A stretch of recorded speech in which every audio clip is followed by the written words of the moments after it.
two or three of us is at the same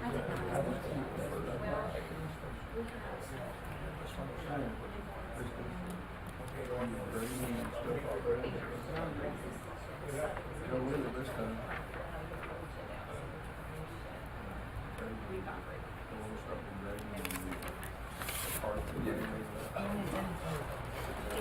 He said me a text.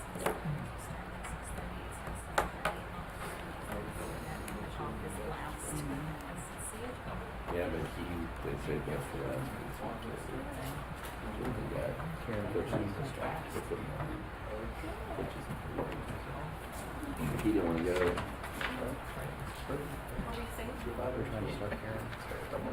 Okay, I'm gonna call this meeting of the Sweetwater City Council to order. So I'm gonna ask Fire Chief Dewey Coy to do the invocation and Councilman McPherson to lead us in pledges. Heavenly Father, as we come to you this morning, we thank you for this gift of another day that you have given us. We ask that you would bless these proceedings, bless each one of them with wisdom and knowledge as we go about the city's business. Give us good stewardship.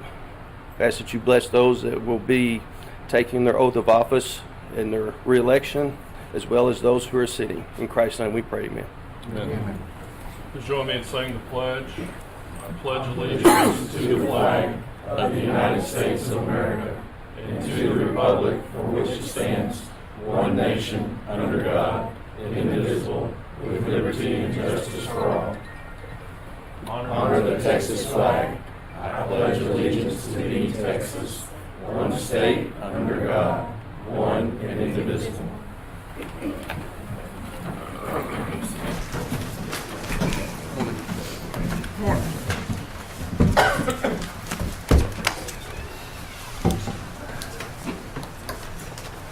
All right, we'll now move to item 4, which is discuss, consider, and act upon approval of minutes for meeting held on April 4th, April 11th, and April 18th, 2023.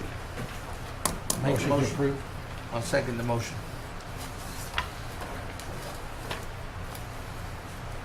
All in favor?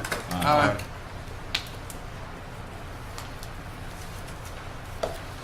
Okay, item 5 calls for public input. Is there anyone who wishes to speak?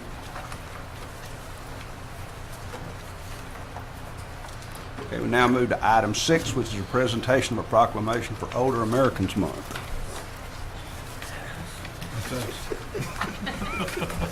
It's kind of rough whenever you and I are the oldest two in here. You're just to read it and then take a picture with them? Or how do you find it? I'll take a couple of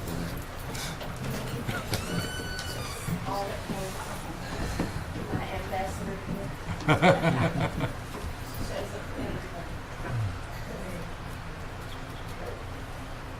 Whereas the city of Sweetwater includes a growing number of older Americans who contribute the time, wisdom, and experience to our community, and whereas communities benefit from people of all ages, abilities, and backgrounds have the opportunity to participate and live independently, and whereas the city of Sweetwater recognizes the need to create a community that offers the services and supports older Americans, they need to make choices about how they age, and whereas the city of Sweetwater can work to build an even better community for our older residents by not limiting or thinking about aging, restoring and combating stereotypes, emphasizing the many positive aspects of aging, inspiring older adults, to push past traditional boundaries and embracing our community diversity.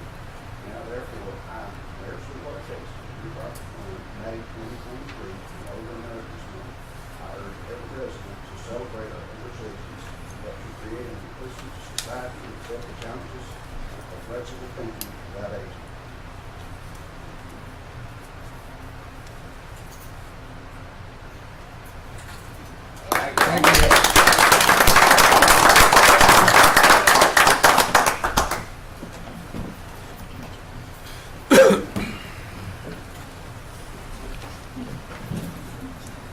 Okay, we'll now move to item 7A. Jeff Allen, City Attorney, will administer the oath of office to myself, John McPherson, and Ricky Castro.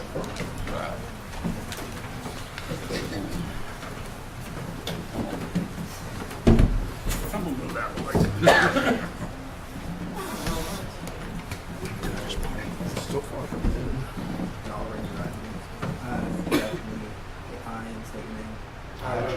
do solemnly swear or affirm Do solemnly swear and affirm that I will faithfully execute the duties of the office I will faithfully execute the duties of the office of Mayor the state of Texas, State of Texas, Texas. and do the best of my ability to preserve, and do the best of my ability to preserve, protect, protect, and defend and defend the Constitution of the laws of the United States and of this state. The Constitution of the laws of the United States and the state. So help me God. So help me God.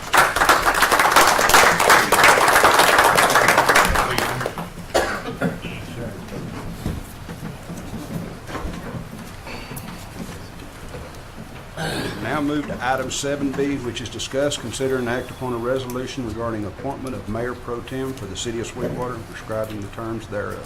Mr. Mayor, I'd like to nominate Councilmember John McPherson. I'll second the motion.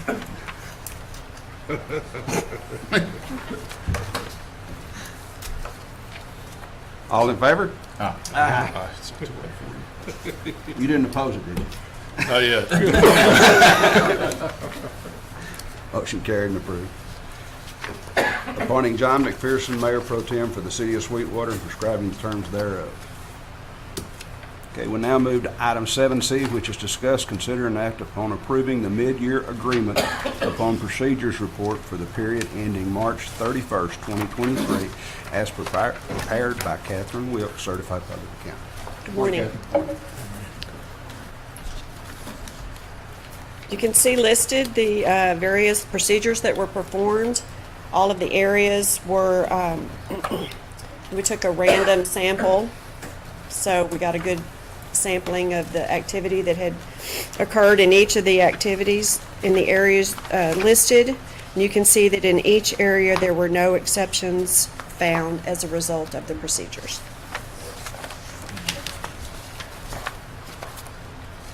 Any questions?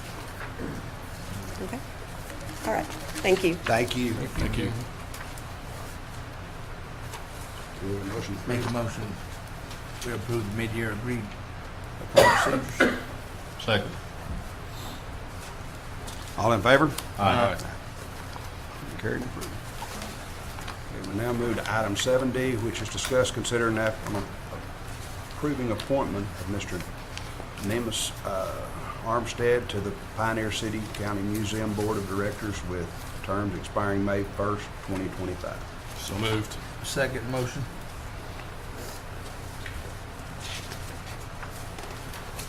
All in favor? Aye.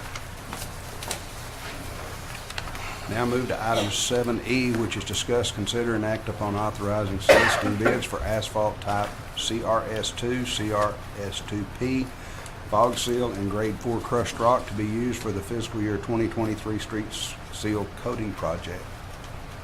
So moved. Second. All in favor? Aye. Aye. Okay.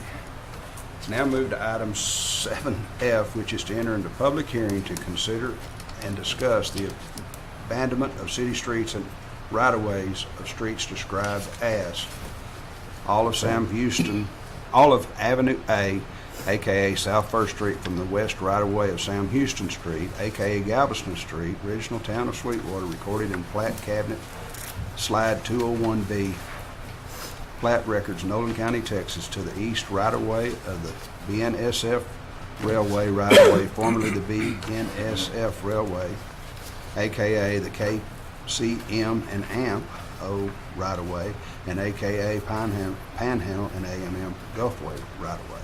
Part of Avenue B, aka South 2nd Street, original town of Sweetwater, recorded in plat cabinet slide 201B, plat records, Nolan County, Texas. All of Murphy Street, aka Colorado Street, from the south right-of-way of West Avenue A, aka South First Street, to the north right-of-way of West Avenue B, aka South 2nd Street, original town of Sweetwater, record in plat cabinet 201B, plat records, Nolan County, Texas. All of the alleys in block 26 of original town of Sweetwater, recorded in plat cabinet slide 201B, plat records, Nolan County, Texas. Move we enter into public hearing.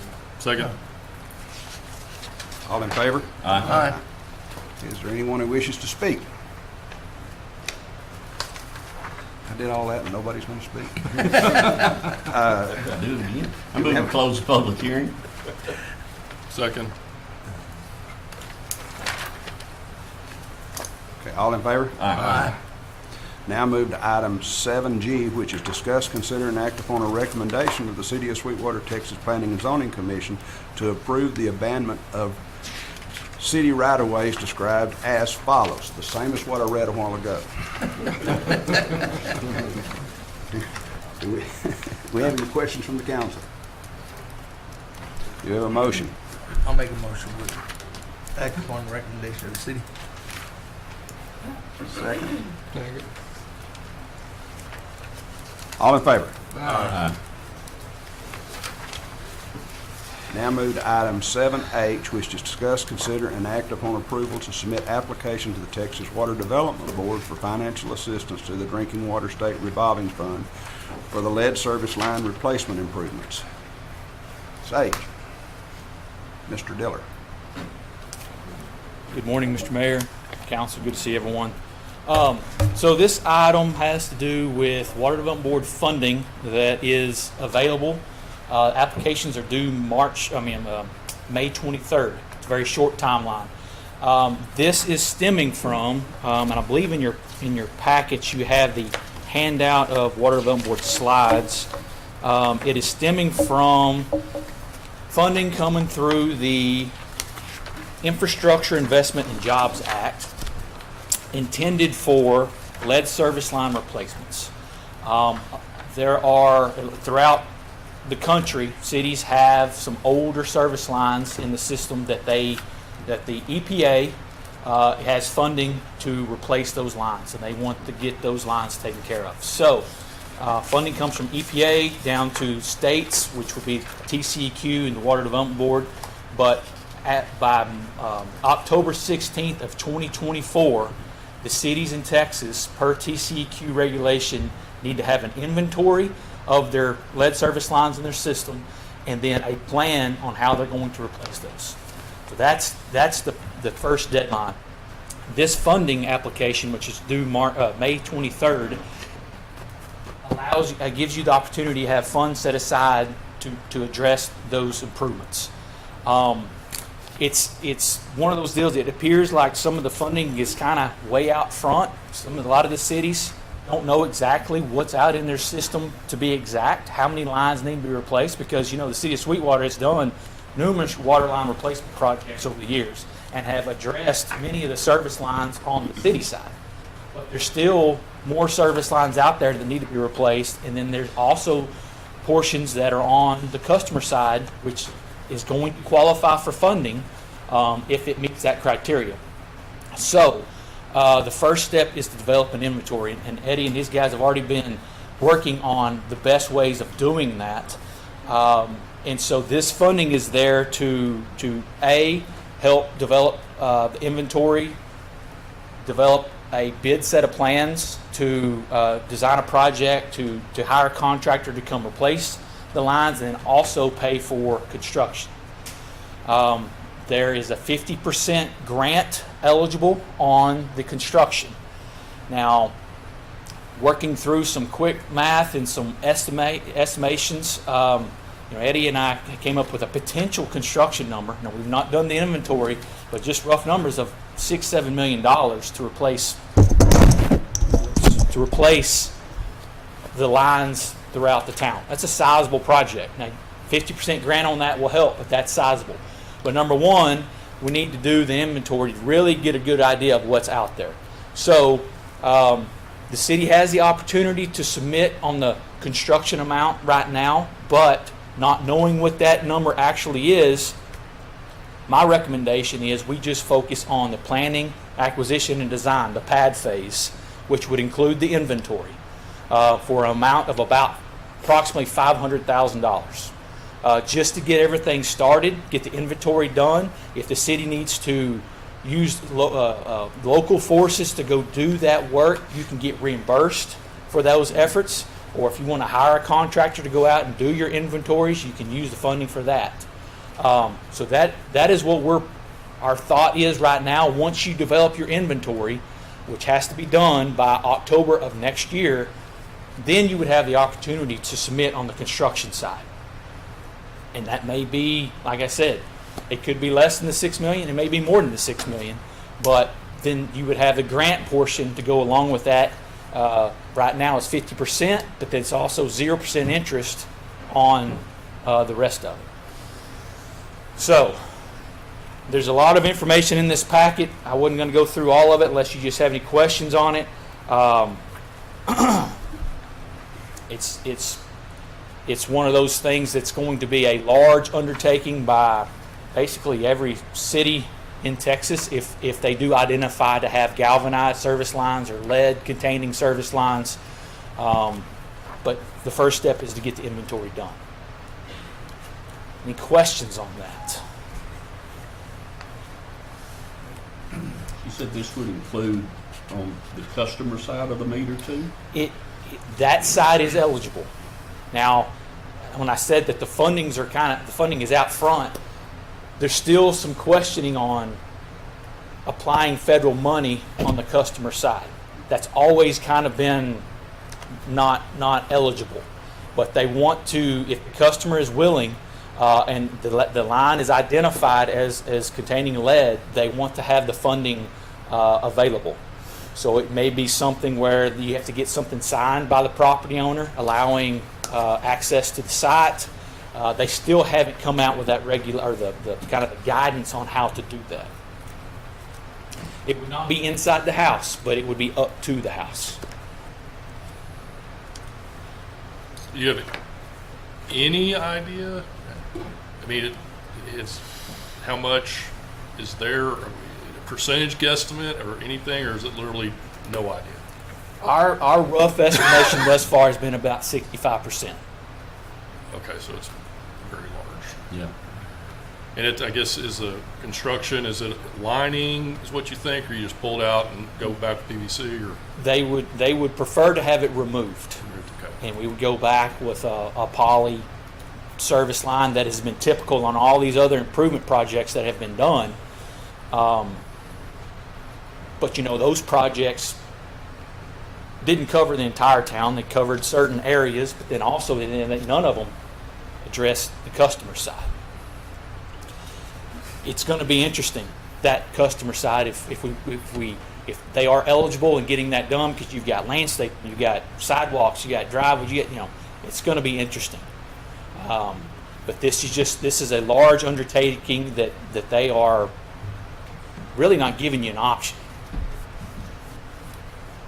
A lot of this is stemming out of kind of the issues that occurred in Flint, Michigan numerous years ago, and they want to get rid of those service lines.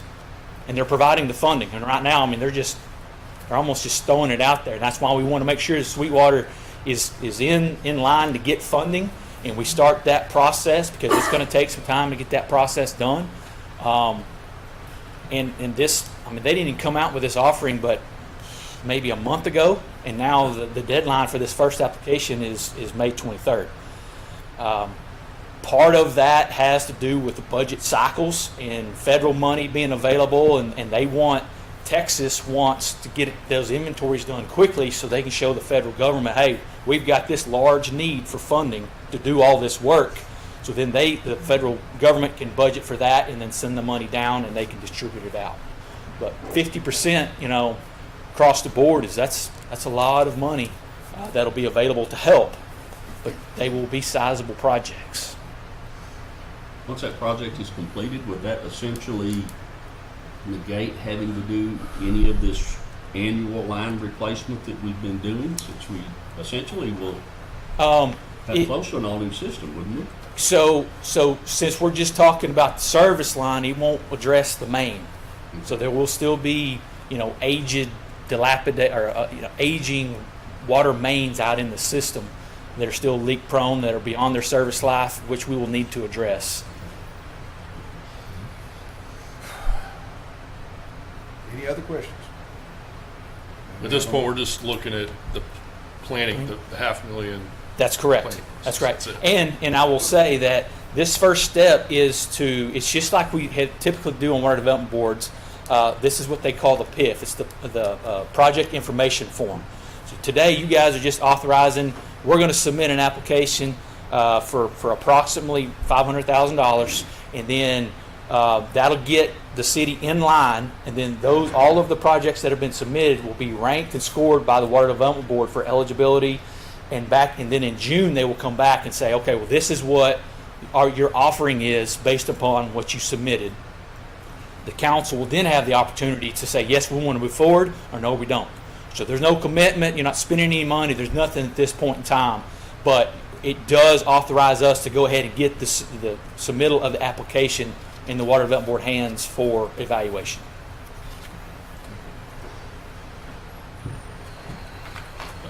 I move we submit an application to the Texas Water Development Board. I'll second the motion. All in favor? Aye. Motion carried and approved. Okay, we're going to move to item 7I, which is discuss, consider, and act upon final approval of change order number 1 for final quantities adjustment for the Georgia Pacific Water Transmission Main Replacement Project.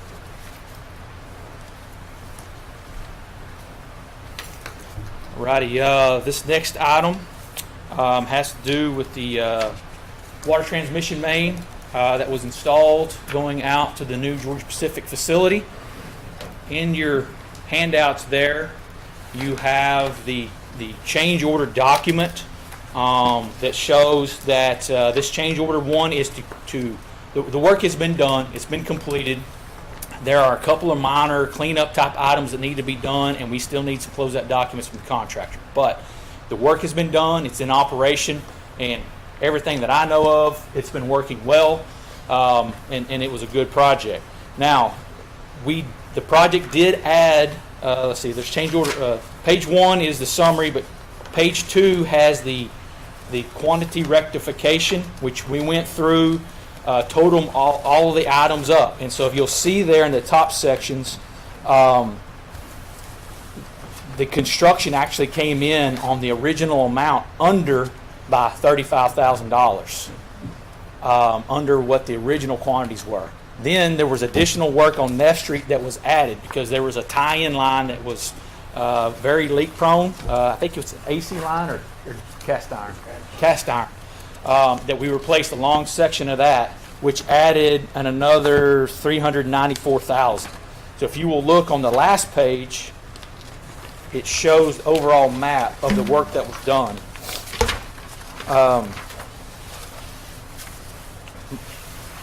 Mine printed all black, but the section, section over here along Neff, which was the city section, which was added.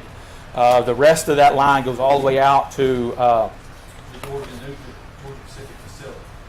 So that work has been completed. So on this change order number 1, to rectify the quantities on the contract, we're asking for an increase to the contract of $358,000, $198.10. $358,198.10. It did add 350 days to the contract, which is quite a few days, but there were some boring issues. Contractor had breakdown of equipment. A lot of that was with supply chain, couldn't get parts. There was a lot of trouble out there with that long bore along I-20. And then we added in that, a considerable amount of work on Neff, which those days added into that as well. Our recommendation is approval of this change order and the number of days and the increase in cost. I'll make a motion. We approve the change. Do you have a second? Second. I have a question. Is this increased cost, is Seed taking any action on that? This actually still comes in under budget. Say again? This still comes in under what we had budgeted. Yeah. 2.5 was the budget. 2.1 something. You have a motion and a second? I got a motion and a second. All in favor? Aye. Okay.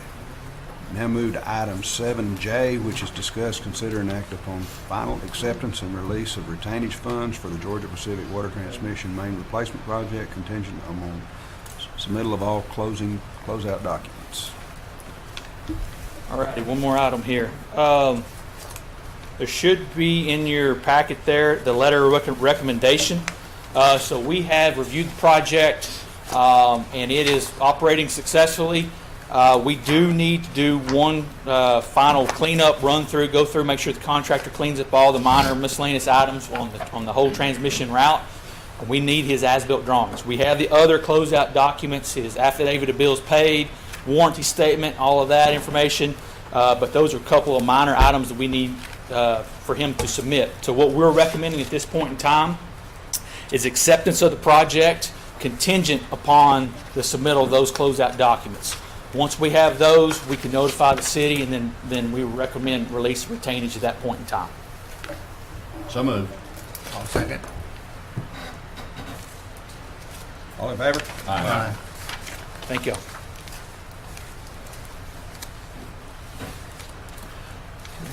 Now move to item 7K, which is discuss, consider, and act upon a resolution approving and accepting funds from the MDD to assist with the purchase of park equipment in Newman Park.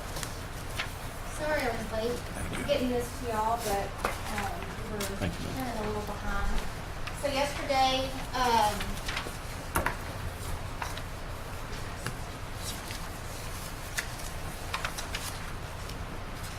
yesterday, during our Municipal Development District Board meeting, the board voted to pass this resolution, which is authorizing $50,000 in funding to go towards the new Newman Park equipment.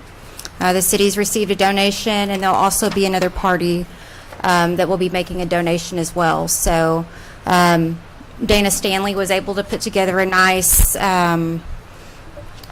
piece of equipment for that price, and the board was happy with it, and so they decided to pass this resolution yesterday. So we're coming to y'all to authorize the $50,000 in funding to give to the city. Make a motion to authorize. Second. All in favor? Aye. Thank you. Okay.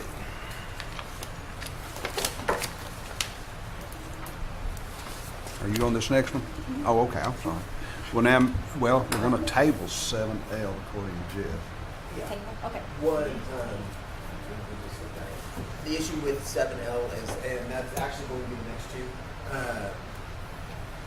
On 7L, on adopting guidelines and criteria for tax abatements, we have to have a public hearing prior to adopting them, and we don't have it posted as a public hearing. There's a multi-step process in doing that. Essentially, one of those steps is to adopt a resolution stating that the city is eligible to participate in tax abatement agreements, which y'all would still be able to do today, but then you would adopt guidelines and criteria that guide what would be in a potential tax abatement agreement. That requires a public hearing that we don't have posted, but also before you would grant a tax abatement, you would have to designate a reinvestment zone, which also requires a hearing. So we can do the guidelines and criteria at the same time as a reinvestment zone. None of that would bind you to actually giving a tax abatement agreement. If y'all had quickly the executive summary of what's going on.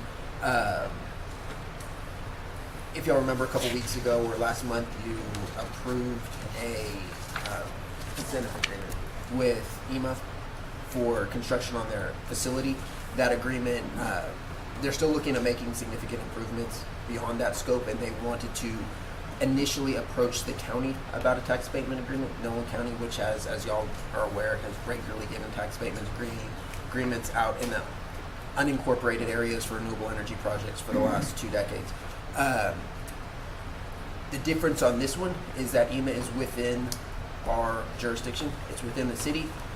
Chapter 312 of the tax code says that no other taxing jurisdiction can enter into a tax abatement agreement until the city does it first, because we have first say over things that are within our territorial jurisdiction. So to even allow discussions, I guess, in that respect, the city would first have to make the resolution saying the city of Sweetwater is eligible and willing to consider or participate in tax abatement agreements. And then we'll have to adopt guidelines and criteria, and then we would go on and designate reinvestment zones within the city.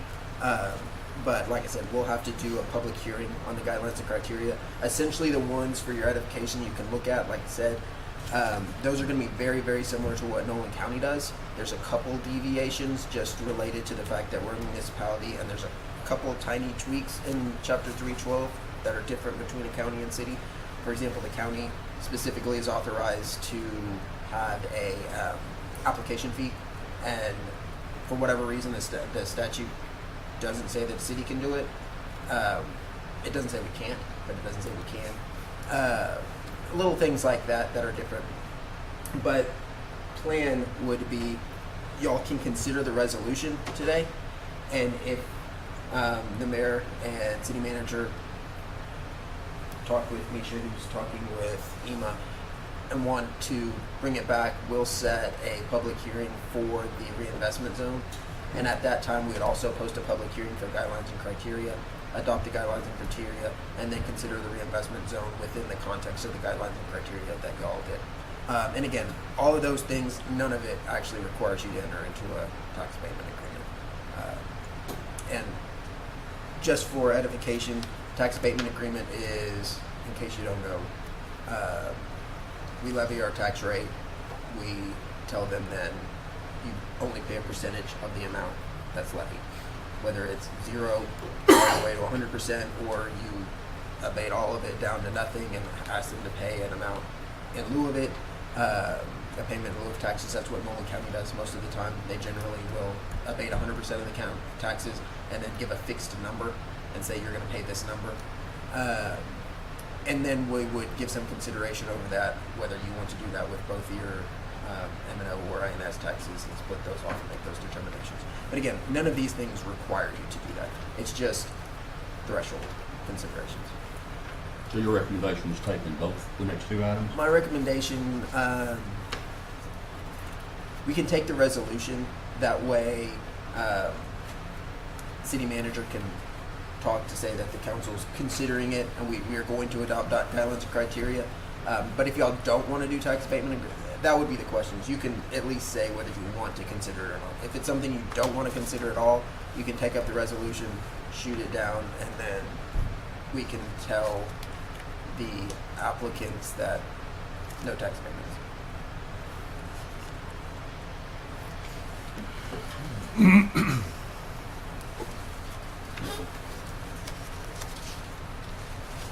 We're really doing this for the benefit of the county. It In a doesn't lot of mean, respects. we're not they saying, would- that's what we're not saying we're gonna do a tax abatement. It's just so the county Can can start be approached talking. and do something. That's it. They were the ones who were first approached, under my understanding. They first approached the county.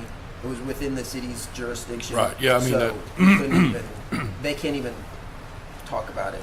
Even to grant one, we would have to grant some tax abatement before they could, but we don't have to grant the same one. Like, hypothetically, the city could give like a 5% tax abatement, and that would open the door for the county and the hospitals. But yes, that's the impetus. That was the motivation, was the county was going to consider it, but they couldn't until the city did. You would only be abating the new property that would be paid What they to already the current tax abatement. You don't see a problem putting the cart before the horse, nothing like that, just, okay. No, we're not obligating ourselves to anything.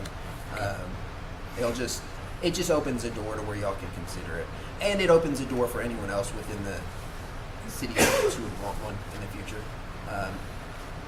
We've never done that before, but it's something that's on the table for y'all to consider with respect to development. I move we act upon approving guidelines and criteria for tax abatements. We can't do that. No, we have I'm to sorry. table. The Oh, we're resolution- ta- Table 7, Oh, my bad, I thought we were gonna, Yeah. my bad. and then We're- pass 8, We're tabling. Oh, I got you. Accepting Okay. the resolution. or not pass. Let me withdraw that. Okay. So I need a motion to table 7. Move we table 7L. 7L. Okay. Second? Second. All in favor? Aye. Okay. Now we can move to 7M, Okay, that's the one, okay. I got you. which is discuss, consider, and act upon approving a resolution stating the city of Sweetwater is eligible to participate in a tax abatement agreement. So moved. Second. All in favor? Aye. Now read the resolution into the record. A resolution of the City Council of the City of Sweetwater, Texas, electing to become eligible to participate in a tax abatement agreement pursuant to Chapter 312 of the Texas Tax Code. City Manager's report. Yes, sir. I have a couple of items to discuss with the council. This morning, we have been awarded the Vernon Dynas, excuse me for butchering that, award for comprehensive planning. I'll just read a little bit from the press release here. The City of Sweetwater was recently awarded the Award for Comprehensive Plan or Special Project Plan Honor Award presented by the Small Town and Rural Division of the American Planning Association. This award recognizes the City of Sweetwater and the community for their work and dedication in creating the first comprehensive plan referred to as Ignite Sweetwater. So we did want to share that. The award was officially presented in Pittsburgh, Pennsylvania, and we did not have anybody to go accept the award on our behalf, but I think they're going to mail that to us. So as soon as we get that done, we'll make the rounds with it and show it off. It's a big deal for the community. It's a big deal for the city staff and for Virginity, which, as you remember, was our consultant on the plan. The Guns N' Hoses softball game will be held on June 17th at 6:30 p.m. at the Sweetwater High School softball field. Monetary donations or non-perishable food items can be donated as an entry fee to the game. Food items will go to SNAP, and monetary donations will be split between Nurture Nolan and SNAP. The departments are very excited about this friendly rivalry game and hopes the community will come out to support these deserving organizations. And Brian, which team won the game last year? There's some fuzzy math, but I believe it's the firemen. Fire won last Firemen year. won. Fire won last year, so Half a point, wasn't it? 1 point. 1 run. one run. So you guys got some ground to make up. Yes, sir. Expect that to happen on June 17th. So we wanted to get that out to the community. That's a good fun event for a good cause. The next item is American Water Works Association Drinking Water Week, which will be held May 7th through 13th this week. For more than 40 years, the American Water Works Association and its members have celebrated Drinking Water Week, a unique opportunity for both water professionals and communities they serve to recognize the vital role water plays in our daily lives. So at this moment, we want to thank Eddie and his crews for all the work that they do. When that faucet turns on at the home, the water comes out, and that's the way it should be. And you guys, there's a lot of work that goes into making that happen. A lot of people take it for granted that the water will just always be there. That's not the case. It doesn't happen on its own. It's made to happen. And so, Eddie, we want to take this opportunity to thank you and your crews for everything that you do for us here in the community. The next one is I believe the Creekside development. Barry Fletcher, who's the owner of Fortiza Homes, has completed 2 slabs, and framing on these will take place this week. 2 additional slabs are scheduled to be poured the week of May 7th through 13th. Barry has been contacted by a couple of parties that have an interest in purchasing homes out there at Creekside. And if we want to go to the next slides, you'll see some aerial views, some aerial shots of the concrete being poured and the subdivision as a whole. There you see a couple of the slabs there and the framing going up on that picture on the right. So things are progressing out there, and we're very happy, very pleased about that. Anytime you're going to add to the tax rolls of the City of Sweetwater, that's a good thing. And Mr. Mayor, that's all I have. Thanks, sir. Do we have a motion to adjourn? Make a motion, we adjourn. Second. All in favor? Aye.